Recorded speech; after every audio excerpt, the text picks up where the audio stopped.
and welcome back to my channel. Today I am presenting Psychiatric Nursing MCQ series part 2, focusing on the communication chapter.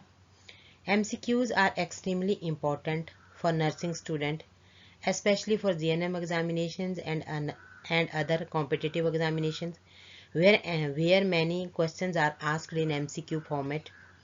In this series, we will discuss important and concept-based MCQs to help you understand how examiners frame questions in real examinations. So let's begin this series and improve our knowledge together. If you find this video helpful, please like, share and subscribe to my channel. So first question is therapeutic communication mainly aims to. Therapeutic communications का main aim क्या है? Entertain the patient, build a nurse-patient relationship, control the patient, give instruction only. तो आपने classroom में study किया होगा कि what is therapeutic communications. तो हम अच्छे से जानते हैं कि थेराप्यूटिक कम्युनिकेशंस का मेन एम क्या होता है. Build a nurse patient relationship. ये जो मेरी क्वेश्चन सीरीज है इसके आंसर कीज लास्ट में सब क्वेश्चंस के आंसर कीज मैंने लास्ट में ऐड की है. अभी हम स्टडी कर लेते हैं, डिस्कस कर लेते हैं, बाद में आप अपने क्वेश्चंस की आंसर की लास्ट से मैच कर सकते हैं. तो इसका जो आंसर होगा that is a builder nurse patient relationship. क्योंकि जो थेराप्यूटिक कम्युनिकेशंस है वो हम इंटरटेनमेंट के लिए भी नहीं करते हैं. कंट्रोल द पेशेंट, हम क्यों पेशेंट को कंट्रोल करेंगे, हमें तो पेशेंट से उसकी हिस्ट्री कलेक्ट करनी है, उससे what is the reason behind the problem, उसके बारे में पूछना है. तो इसका मेन एम होता है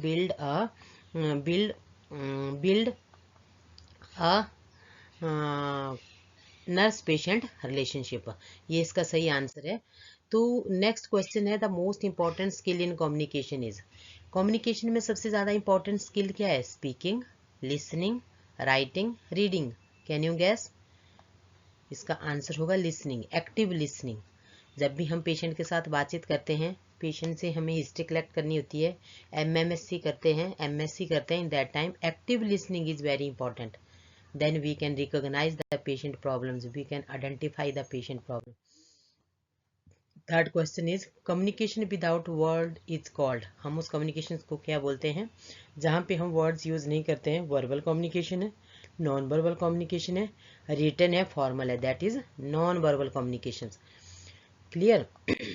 Next example of non verbal communication include body language, eye contact, facial expression, all of the above. तो जो बॉडी लैंग्वेज में क्या आएगा? All of the above. ये सारे हमारे किससे रिलेटेड है? सारे नॉन वर्बल कम्युनिकेशन से. Body language is also non verbal communication. हम बॉडी को मूव करते हैं, श्रगिंग ऑफ द शोल्डर्स है, rotation of the shoulder, rotation of the eyes, eye contact करते हैं, फेशियल एक्सप्रेशन है, डिफरेंट टाइप्स के फेशियल एक्सप्रेशन बना देते हैं. In happy, when we are in happy mood in that time our facial expression is different. When we are in anger in that time our facial expression is the different. So next one is understanding patient's feeling is called. क्या कहेंगे हम उसे? Sympathy, empathy, judgment, advice. हमें patient की feeling को understand करने के लिए हम उसको क्या कहते हैं? इम्पैथी. पेशेंट की क्या फीलिंग है उसको अंडरस्टैंड करना है. That's it's answer is empathy. Next first phase of nurse patient relationship is. कौन सा फर्स्ट फेज होता है? ओरिएंटेशन है कि वर्किंग है, टर्मिनेशन है, इवेल्युएशन है. तो first phase of the nurse patient relationship is orientation. जब हम पेशेंट के साथ बातचीत करना स्टार्ट करते हैं, orientation phase, that is known as the orientation phase. Giving advice to a psychiatric patient is. Therapeutic है, नॉन थेराप्यूटिक है, एनकरेजिंग है, एसेंशियल है. तो that is the non therapeutic. हम किसी भी साइकेट्रिक पेशेंट को एडवाइस नहीं दे सकते हैं. That comes under non therapeutic technique of communication. You seems sad today is an example of. ये किस चीज़ का एग्जाम्पल है? अगर हम किसी पेशेंट को कह देते हैं कि you seems sad today, observation का है, क्लैरिफिकेशन है, रिफ्लेक्शन है, इंटरप्रिटेशन है. क्योंकि हमने जो कम्युनिकेशन की टेक्निक है, डिफरेंट टाइप्स की टेक्निक कम्युनिकेशन के चैप्टर में स्टडी की हुई है. तो एक इसलिए हम ये क्वेश्चंस क्यों पूछ रहे हैं? यू सीम सैड टुडे, हम क्लैरिफाई करना चाह रहे हैं कि पेशेंट सच में रियली में सैड है कि ही और शी इज हैप्पी. तो that is belongs to the clarification. It's answer is clarification. No sorry, it's answer is observation. You seems sad today. Its answer is observations. So next is question number 9. Repeating patient words is called. उसको हम क्या कहते हैं? Restating, clarifying, interpreting, advising. अगर हम patient जो word बोलता है या हम जो वर्ड बोलते हैं पेशेंट उसको रिपीट करता है, that is known as restating. उसको हम क्या बोलते हैं? वो कौन सी कम्युनिकेशन टेक्निक है? That is restating. Asking patient to explain unclear statement. Asking patient to explain unclear statement, वो क्या होगा? क्लैरिफिकेशन. कि जो अनक्लियर स्टेटमेंट है, पेशेंट कोई अनक्लियर स्टेटमेंट मेंशन कर रहा है, उससे कहेंगे हम क्लैरिफिकेशन. जो क्वेश्चन नंबर 8 का आंसर था, दैट इज ऑब्जर्वेशन. क्लियर. तो जब कोई उसने अनक्लियर स्टेटमेंट कही, आधी अधूरी कोई स्टेटमेंट आंसर में देता है, तो हम फिर से उसके क्वेश्चन से पूछते हैं उसको क्लियर करने के लिए, that is known as the clarification. Silence in communication allow. जब हम साइलेंस अलाउ करते हैं कि silence is also a important technique in communication, तो साइलेंस का मीनिंग क्या होता है? थिंकिंग. हम पेशेंट को टाइम अलाउ करते हैं कि वो फिर से सोचे कि उसके माइंड में क्या चला है, वो क्या आंसर देना चाहता है उसका, तो that belongs to the thinking. इसका आंसर होगा थिंकिंग. साइलेंस में पनिशमेंट का कोई रोल नहीं है, अवॉइडेंस का भी कोई रोल नहीं है, और कंट्रोल का भी कोई रोल नहीं है. तो communication barriers include. Communication barriers में क्या क्या आता है? लैंग्वेज भी हो सकता है, कल्चर हो सकता है, emotions, all of the above. तो जब हम कम्युनिकेशन बैरियर्स की बात करते हैं तो language is important barrier. For example, मैं हिंदी में बोल रही हूँ, पेशेंट को हिंदी नहीं आती है. मेरा पेशेंट कहाँ से है? तमिल से है. He knows Tamil, so I can't understand the patient word and patient can't understand my word. This situation is a very critical situation when we are communicating with each other. And second thing is the culture. Culture is also, if we belongs to the different culture and my patient is belongs to the different culture, in that time it is also drastic situations, emotions, और all of the above. तो इसका answer क्या होगा? all of the above. इसका answer होगा all of the above. Next है broad opening helps us to. अब broad opening का मतलब क्या होता है? कि किस लिए ब्रॉड ओपनिंग होता है? कि हमने पेशेंट को कोई क्वेश्चंस दिया, कुछ स्टेटमेंट दी, हम पेशेंट से कुछ ना कुछ जानना चाहते हैं, तो ब्रॉड ओपनिंग का मीनिंग क्या होगा? कि start conversation, end conversation, control patient, जज पेशेंट. इसका मीनिंग होगा broad opening helps to start conversation. जब भी हम किसी के साथ कन्वर्जेशन स्टार्ट करते हैं, पेशेंट के साथ या अपनी डेली जनरल लाइफ में, डेली लाइफ में, in that time broad opening means start conversation. Question number 14. Therapeutic communication promotes. Therapeutic communication से क्या प्रमोट होगा? पेशेंट और नर्स के बीच में या पेशेंट और डॉक्टर के बीच में? तो that promote trust, fear, confusion, authority. तो इट्स आंसर इज ट्रस्ट. जब भी हम थेराप्यूटिक कम्युनिकेशन पेशेंट के साथ करते हैं तो हम ट्रस्ट बिल्ड करते हैं पेशेंट के बीच में और अपने बीच में, आईपीआर को इम्प्रूव करते हैं. Next one, eye contact indicate to. Eye contact का क्या मतलब होता है? Attention, disinterest, sleep, fear. तो नीचे के तो आप अंडरस्टूड कर चुके होंगे कि ना डिसइंटरेस्ट होगा, ना ही स्लीप होगा, ना फियर होगा. तो इसका आंसर है अटेंशन.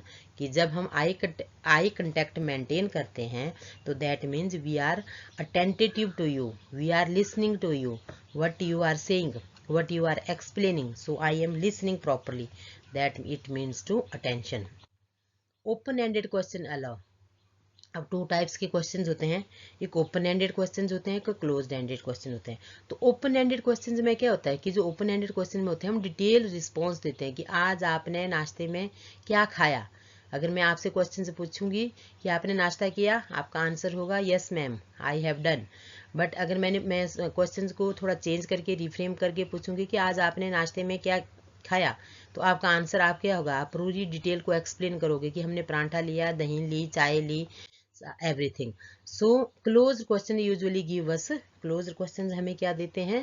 सिर्फ brief answers. closed question हमें क्या देते हैं? brief answer. active listening involves, active listening किससे इन्वॉल्व होती है? attention से. attention जैसे कि आई कंटेक्ट भी किससे बिलोंग्स है? अटेंशन से. Active listening also belongs to attention. Empathy means, empathy का क्या मतलब होता है? Understanding feelings, feeling pity, criticising, advising.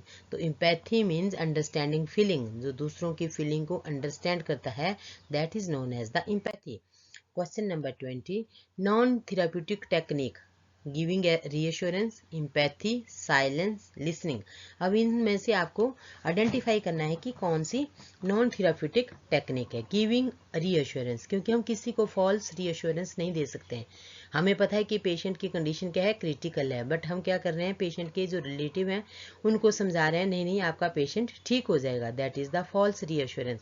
तो हम फॉल्स रीअश्योरेंस नहीं दे सकते हैं. That comes under non therapeutic technique. Clarification technique helps to. अब क्लैरिफिकेशन जो टेक्निक है वो किस में मदद करेगी हमारी? अंडरस्टैंडिंग मैसेज, जज patient, ignore patient, advise patient. तो clarification techniques is important to understand the messages कि पेशेंट कौन सा मैसेज कन्वे करना चाहता है, उसके लिए इंपॉर्टेंट है clarification technique. Next one is reflection means. What is the meaning of the reflection? Reflection का meaning repeating feeling, giving advice, ignoring, changing topic. So reflection meaning is repeating feeling. Reflection कि patient की कैसी feeling थी उनको फिर से repeat करना. That comes under reflection. Body posture shows.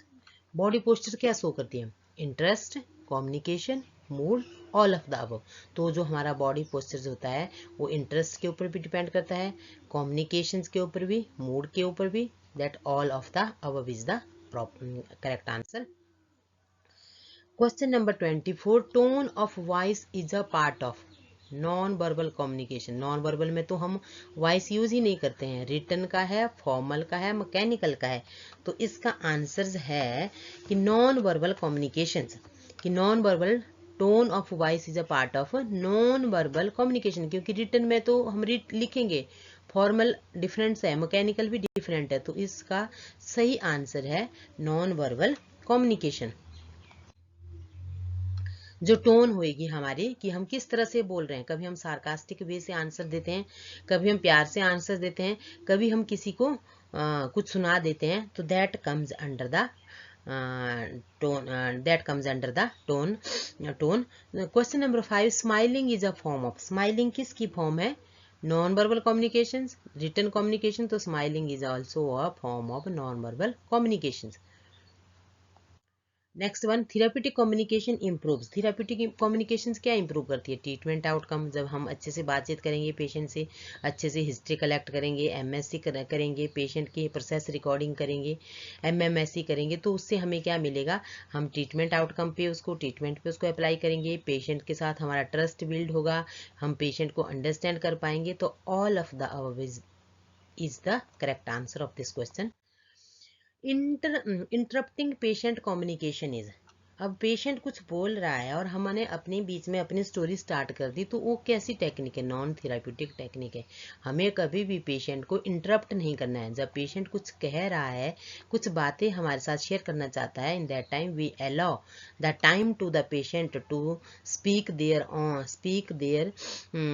problems, to explain their problem, to share their feeling with us. So we never interrupt the psychiatric patient in between when they are talking, when they are speaking something. Paraphrasing means. Paraphrasing का meaning क्या होता है? Paraphrasing means is also restating messages. कि बार दोबारा से हमने उसी message को फिर से रिपीट करना है. Main goal of the psychiatric communication. अब साइकेट्रिक कम्युनिकेशन, ये जो पूरी सीरीज है कम्युनिकेशन के चैप्टर के ऊपर डिपेंड है. तो मेन गोल क्या है कम्युनिकेशन का? हम पेशेंट से बातचीत क्यों करेंगे? हम पेशेंट से बातचीत करेंगे पेशेंट को सपोर्ट द पेशेंट, ना कि कंट्रोल करने के लिए, ना ही पेशेंट को टेस्ट करने के लिए, और ना इग्नोर करने के लिए. सपोर्ट द पेशेंट, पेशेंट की हेल्प करने के लिए क्या है? कम्युनिकेशन है और थेराप्यूटिक कम्युनिकेशन है. Increasing description of perceptions helps. वो किस में हेल्प करती है?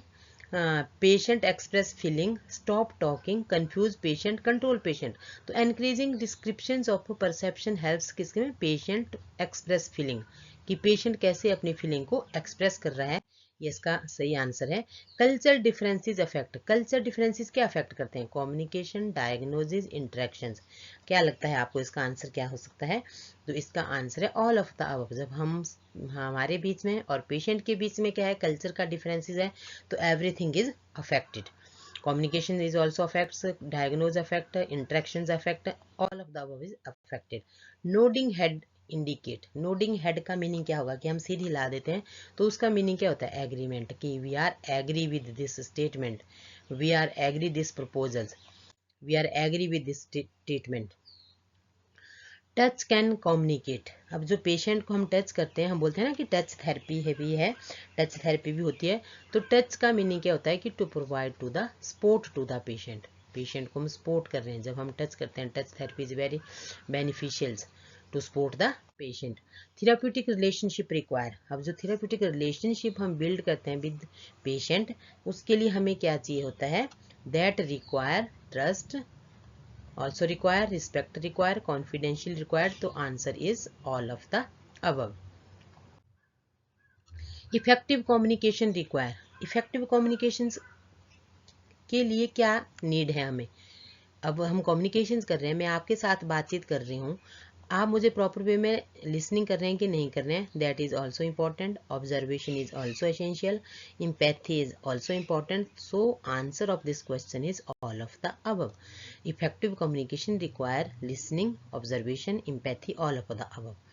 Next question is restating helps patient to. Restating किस में मदद करता है पेशेंट को? Feel understood, feel ignored, feel criticised, feel judged. नहीं, इसका आंसर क्या होगा? Feel understood. रीस्टेटिंग कि जब पेशेंट क्या कर रहा है, रीस्टेटिंग हेल्प्स पेशेंट टू, कि जब हम बार बार उस स्टेटमेंट को रिपीट करेंगे, restating means again, repeating again and again, that helps to understand the patient. और क्लैरिफाई क्वेश्चंस बिगिंस विद। अब हम क्लैरिफाई क्वेश्चंस किसी से पूछना चाह रहे हैं, तो क्वेश्चंस कैसे स्टार्ट होगा? व्हाट और हाउ, यस और नो, मे बी नहीं, नेवर नहीं। तो जब भी हम क्लैरिफाई क्वेश्चंस किसी से पूछते हैं, तो that start from what are you doing, what do you want to do, how are you, how is your family. Okay, next one is good communication skill for nurse. Nurse में क्या होना चाहिए? Patience भी होनी चाहिए, empathy भी होनी चाहिए, एक्टिव लिसनिंग क्वालिटी भी होनी चाहिए। तो all of the qualities should be present in a psychiatric nurse when they want to deal with the psychiatric patient. Next one is silence can be therapeutic when. Silence कब बन सकता है therapeutic? When patient thinking, जब patient सोच रहा होगा, in that time it becomes a therapeutic. Observation in communication involves noticing behaviour, ignoring, criticising, threatening. तो यहाँ पे ऑब्जर्वेशंस है। ऑब्जर्वेशंस में हम क्या करते हैं कि ऑब्जर्व करते हैं। तो ऑब्जर्वेशन इन कम्युनिकेशंस क्या होगा कि नोटिसिंग द पेशेंट बिहेवियर, के पेशेंट के बिहेवियर को हमने नोट करना है। तो इसका सही आंसर ये है। और इससे आगे की जो स्लाइड है, इसमें आंसर की है, आप उसको अपने आंसर की को उसके साथ मैच कर सकते हैं। So thank you so much watching my this video. If you find helpful to this in your preparations for examinations, please like, share and subscribe my channel. Thank you so much.